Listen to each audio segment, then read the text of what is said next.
Middle East for us. All right, joining us now to break this down further is Congressman Adam Smith of Washington State. Smith is a top Democrat on the House Armed Services Committee. Congressman, thank you for being here. Amid this moment where there is optimism, cautious optimism about whether we truly are closer towards a peace agreement with Iran. Iran's foreign minister says that it's too early to judge the talks, as I was mentioning a moment ago, but also says communication with the U.S. is still ongoing. What's your gauge on where we're at in the state of this negotiation and if we're moving in the right direction, and what may be a big sticking point here? Sure, I think the communication is good. It's better than it's been, and that's been ongoing. But there's just a major disconnect between what President Trump is saying and what's actually going on. The deal that President Trump has wanted from the start of this war is for Iran to give up their nuclear program. They've also wanted to end Iran's ballistic missile program and their support for terrorism in the region. That's what he has wanted. That's what a good deal would look like. And the war just took us a million miles away from that. Okay, those things, Iran to date has not put them on the table. Every proposal that Iran has put forward has been focused solely on opening the Strait of Hormuz, which wasn't an issue before the war started. We've gone from wanting to get those bigger goals that I mentioned a moment ago to just trying to get the Strait of Hormuz back open. And Trump keeps acting like we've made some progress towards some deal on those other issues. There is zero evidence of that. We've backed ourselves into a corner where what Iran is saying is basically we're negotiating over how much you're going to pay us to open back up the Strait of Hormuz. And then, 60 days, 90 days, we'll talk about the nukes and the other things. So, President Trump is still under the delusion that he's close to accomplishing those goals, apparently. And that's why we've been stuck. That's why we've got this weird Groundhog Day thing that's been going on for what? 45. We wake up in the morning. There's a tentative deal between Iran and the U.S. We're stuck right where I just said we're stuck, and we keep acting like we're not. Is there any chance there is, political posturing that's happening for the public, but behind the scenes, there are different talks happening with Iran that bring us closer to a deal? Because I think that's something that within the administration has been suggested.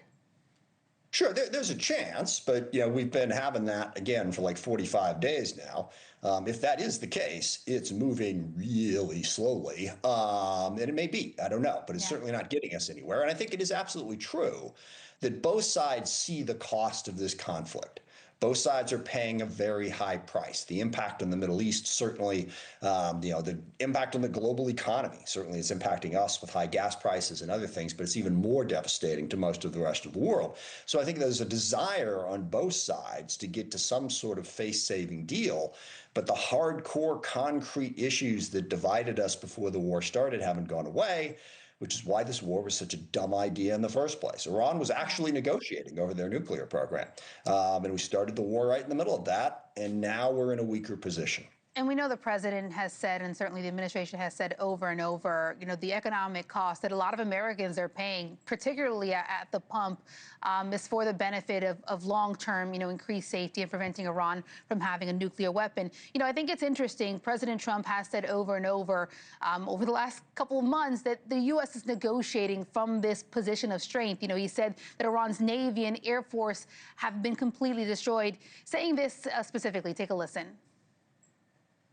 We've defeated them militarily. Look, they have no Navy. Every ship, they have 159 ships. Every one of them are at the bottom of the sea. Their Navy is totally gone, 100%. Their Air Force is totally gone, 100%. As the top Democrat on the House Armed Services Committee, having their military, the bulk of it, dismantled, is that the most effective leverage the U.S. has right now to prevent Iran from obtaining a nuclear weapon? What President Trump said right there is so strategically stupid as to actually pain me. We have been through this over and over and over again. Being able to blow things up doesn't translate into a strategic advantage when you are up against an adversary that has an asymmetric advantage. And the asymmetric advantage for Iran is, they'd rather have their Navy, they'd rather have their Air Force, they'd rather have those ballistic missiles back, but they're not necessary for Iran's regime to survive. And that's all they have to do is survive, all they want to do. They've become more hard lines since this war started. And then the asymmetric advantage they have is the ability to place the region at risk, just in general, even before they closed the Strait of Hormuz, bombing all the countries around them, disrupting their economies. And we can blow up all of their Navy, all of their Air Force. We cannot eliminate their ability to place the region at risk. It's just too easy to build a drone, too easy to build a missile, too easy to build a fast boat that can disrupt that. Yeah. And for President Trump to keep saying that they're militarily defeated, I mean, didn't we learn that lesson in Vietnam, in Iraq, in Afghanistan? You can win all the battles, you can have the bigger, strongest military, but if you're up against an opponent that is simply trying to survive and has an asymmetric advantage, those things don't matter in terms of actually impacting where we're going. And the fact that Trump thinks they do even now, it's scary, quite frankly. And modern warfare certainly has complicated an already complicated situation. Congressman Adam Smith, really appreciate you taking the time and giving us some insight. Thank you. Thanks for giving me the chance. All right. Joining